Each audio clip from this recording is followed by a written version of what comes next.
For the first time since George Zimmerman was found not guilty of murdering their son, Trayvon Martin's parents are speaking publicly this morning about the verdict. Sybrina, Fulton and Tracy Martin are with us, along with their attorney, Benjamin Crump. Good morning. Good morning. First of all, it ought to be said that among all these questions, everybody understands, most importantly, the loss of your son.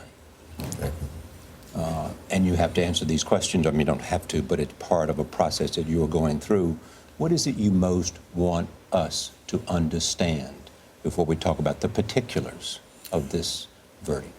I want the American to know that Trayvon was a fun-loving child.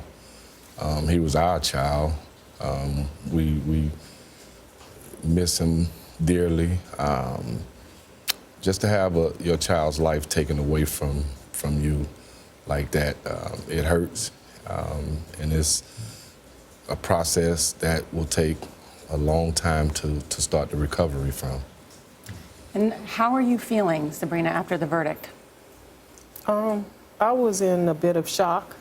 I thought surely that he would be found guilty of second-degree murder, manslaughter at the least, but I just knew that they would see that this was a teenager just trying to get home. This was no burglar. This was somebody's son that was trying to get home.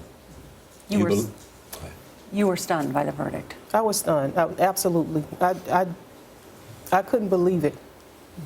You believe that this was racial profiling, and this happened because of that? We didn't know details about the case. We knew some of them, but some of the details came out in the courtroom as far as previous 911 calls, and I think it was, obvious that it was a black person, a black young person that they were looking for. But Trayvon simply was not that person. Trayvon was not a burglar. He wasn't doing anything wrong. He simply went to the store and was headed back home. And for somebody to look at him and perceive him to be a burglar, that is the problem that initiated everything. Did you hear that juror who spoke out with Anderson Cooper, and what did you think when you heard her say that she believes that Trayvon played a huge role in his own death? I don't think she knows Trayvon. Trayvon is not a confrontational person. So instead of placing the blame on the teenager, we need to place the blame on the responsible adult.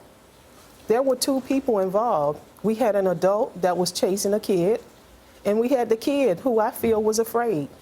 Understandably, you're not there for the verdict, and you're speaking out now for the first time. Do you believe you should, and do you plan to initiate a civil suit? We'll look at all legal options right now. We're asking the Department of Justice to answer that question for us, Charlie. Can a private citizen with a gun profile and follow our children home? Because the United States Supreme Court doesn't even allow the police to profile people based on race. So this is an issue we need to know, because we got to know what to tell our children. What would you like, if anything, for President Obama to do? That's pretty tough. To say the least, at least investigate what happened. At least go through it with a fine-tooth comb and just make sure all the T's were crossed and all the I's were dotted, because this is setting a terrible message. It's sending out a terrible message to young teenagers. Trayvon was walking too slow, so should they be walking too fast? So I don't think teenagers in whole know exactly what to do now. Sybrina, Fulton, Tracy Martin, Benjamin Crump, thank you very much for your time. Thank you. Thank you.